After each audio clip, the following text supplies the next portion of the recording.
Hey everyone, hopefully you're having a good day. My name's Andy. My channel is Finding Value.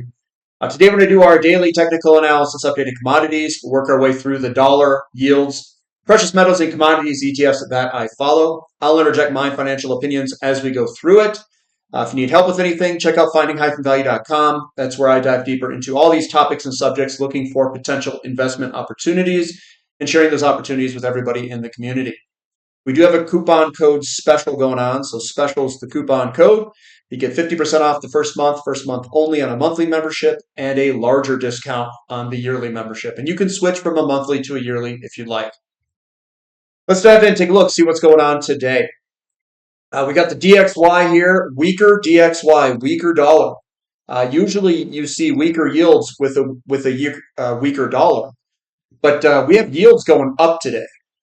Some of them going up pretty good on the long end of the curve. So we're down 0.36 is what I see as the most recent read on the dollar here. We've got a stronger 2-year yield up 1%. And this still kind of looks like that shoulder, head, shoulder thing going on. We've got 10-year yield up 2.32. And I've made a comment about 4.5% with Besant. And perhaps Powell is back there doing pow things. But this is ripping higher here, and the market is not going to like it. You start to exceed about 4.5%, and that's when the market starts to roll over and not like it. The market being the S&P 500, the Nasdaq. So we're jumping up over 4.5%. We'll see if they step in here and push it lower, or if this thing's going to continue higher. Now, keep in mind, there's a lot of money probably shifting around here in the bond market. And it's going to take a lot of money to hold this thing down. So it's going to be at the expense of this dollar here. So that's what we want to watch, and we'll see what the dollar does. We'll see what the 10-year yield does here. If we continue higher, I think that's going to continue to put pressure on the overall markets. And the 30-year is also over 5%. And this thing looks strong. I mean, this looks good to go higher. We're right at that level of basically making 52-week plus highs. So this looks good to go higher, and we'll see if they step in there or do anything. I don't know. But up, and away. TLT, bond prices continuing lower, looks like absolute garbage. And that looks to me like it will continue lower, and interest rates will continue higher. We've got the 2 and the 10. It's pulling back. Now I'm going to have to take this out of here. We've got interest rates going up, and we've got the curve uninverting. Kind of an interesting mix here. We had the 2-year up 1%, and the 10-year is up 2.4%. So we've got the yield curve uninverting with the curve going up. A lot of the times during recessions or slowdowns, people run into bonds, and then we see the yield curve uninvert at the same time. This is a different set of market conditions that we are in. It's almost as if we are getting a market slowdown with inflation, and that would be perhaps a stagflation type of environment, which is very rare in history. TYX TNX ratio basically sideways on the long end of the curve, which both went up pretty close together. Gold's up $35 an ounce. It's looking solid here. I don't see a ton of selling pressure up here where we're getting big, huge reversal candlesticks. There is a little bit of selling pressure, but it's not huge. So this could just be a continuation pattern, perhaps. Maybe it's going to flag out or something like that. It still looks good there. Silver breaking out of its flag pattern to the upside, up 1.66. We're underneath a little bit of resistance here. We are still next to these big red selling pressure candlesticks, which who knows? Maybe those are, maybe they try to manipulate the price lower. I'm not exactly sure. But this looks good to go up in the short term. We're breaking out of that flag pattern, that consolidation. Platinum still looking pretty good, up 2.62% to the upside. It's extending its move to the upside. It doesn't mean that we won't get a pullback, like a retest or something like that. That's possible, or small little red candlesticks. before heading higher, or a flag pattern, a consolidation pennant, who knows, something like that. Or it could just continue to rip higher. I'm playing this pretty big, so it looks good to me. We've got palladium up $16 as well, and that's also looking good. It still looks good to work its way on up. We're starting to break through a little bit of resistance through some of these areas as well. So that looks pretty solid. XAU to gold ratio, we're up a little bit today. And again, we haven't moved much off this bottom here, where gold and silver mining companies are just dusting gold. We're not there yet, but we have a long runway ahead of us for this ratio to go up, meaning that the gold and silver mining companies are drastically undervalued in relationship to gold itself. GDX is up 1.33, and that looks like it's going to try to break out to the upside. We've got GDXJ doing the same thing, and SILJ also doing something similar, trying to break out of some resistance that we are going. And I've got that line there, and we can move it up and down. I'd say the last of the resistance is probably more towards 13, of a little bit stronger resistance, and then it weakens with time. Crude oil down 1.14%. Kind of surprised what's going on here. We've got this move higher in the morning or aftermarket yesterday. Here's the kind of the aftermarket yesterday, and then we kind of just leaked off the entire time all the way back down here. So a lot of the times, if you're seeing or looking for strength, you don't see selling pressure come in like that and then close down 1%. We could be doing a shoulder head shoulder. That could be occurring here. Maybe we get more weakness. We'll have to see what occurs in this area coming up, which will determine my opinion on oil here. We don't want to see a ton of selling pressure. We don't want to see it fall off a rock. But here's another thing to think about. Oil and the 10-year yield are correlated. Most of the time in history, you see stronger crude oil and stronger interest rates. But right now, we have this disconnect between the 10-year yield and crude oil. Crude oil is a driver of inflation.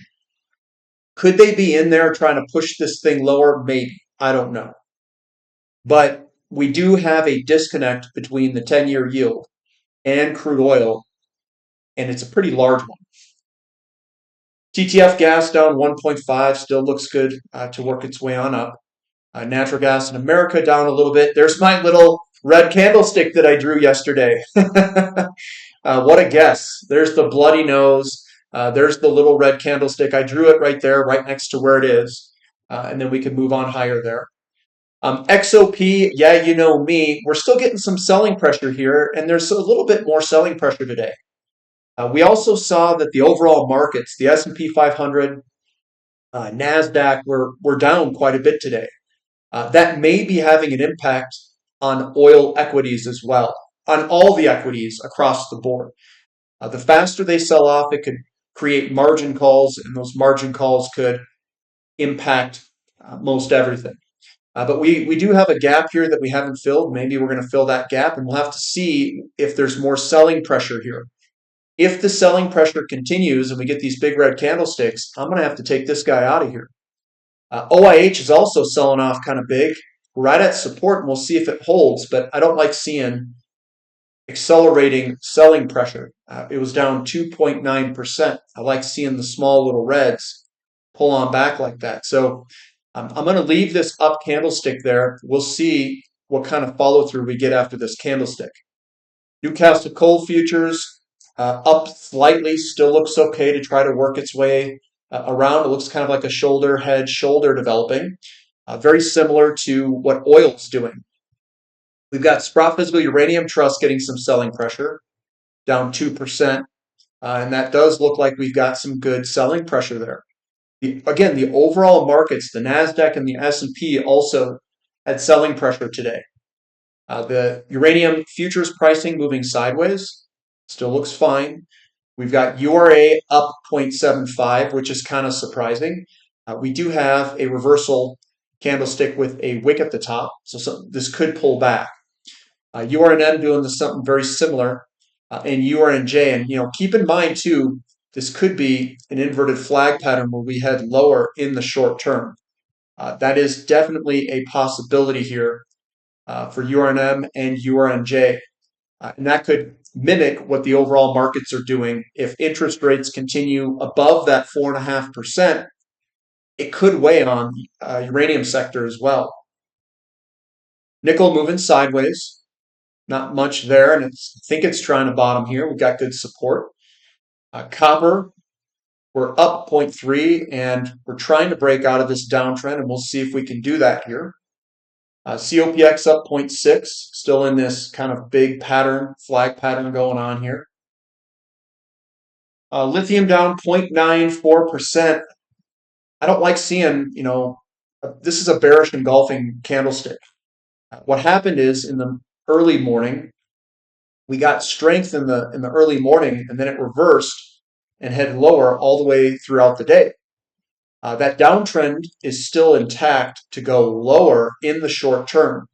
We're at support. We'll see if that support holds. So I'm going to do this. Take that out and see what happens here.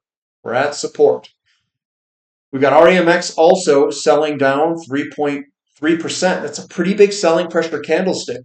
I don't like seeing that on the right-hand side looking for things to go higher. So I'm going to have to change this upward arrow and say, you know what? We could see further downside. We may even see perhaps a double bottom. Iron ore still looking fine, just tracking sideways in a squeeze up. Aluminum down 0.3% or so, and I've got the arrow pointing down on this guy. It's a inverted flag pattern that could break to the downside. Baltic Dry Index down 0.52, and it's still kind of hanging around this little pattern that I drew, and I drew that a while back, but I just kind of threw it in there. We've got emerging markets down 0.26. Surprised that it's down with the dollar down. Moo down slightly, 0.88%. Nothing really, I think the uptrend is still intact, so nothing really to worry about there yet, at least.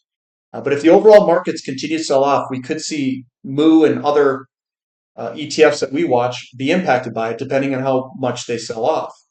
KRE down 3.5%, so that's looking a lot weaker today with that big selling pressure candlestick. So looked good yesterday, but with interest rates going and breaching that 5.5, we might go down a little bit.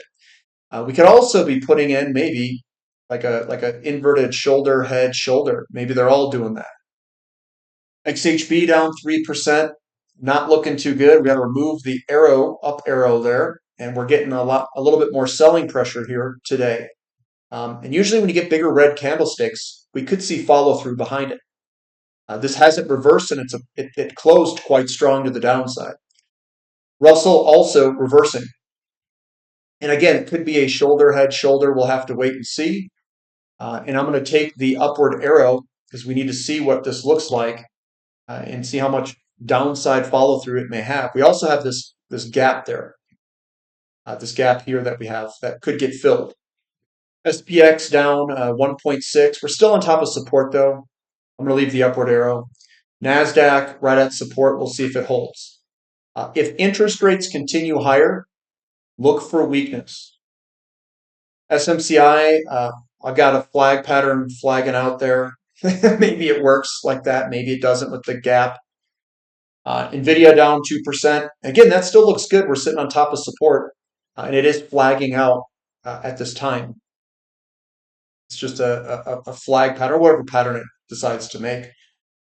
Bitcoin is up 1.27. I thought we'd get a little bit bigger move than that, 3, 4, 5, 6, 7% up move, but we're on top of the pattern so far. Sometimes these reverse. If interest rates continue rocketing higher, we'll see how Bitcoin reacts to that. Ethereum down slightly, but still a bullish formation in this pennant formation. MicroStrategy's down 3.4%. I still have a flag going on there. That's a guess from a little while back. The VIX is shooting up higher. With the markets going down, basically your volatility goes up. And that's what I've got for today there, guys. So give me a thumb up for the content if you enjoy it. Give me sign up to the website if you'd like. specials coupon code. We've got a Saturday question and answer session coming up this weekend at 7 a.m. Mountain Time. Bring your questions there. I'll answer whatever you guys got. And that's all I've got for today. So we'll catch you next time. This is Finding Value.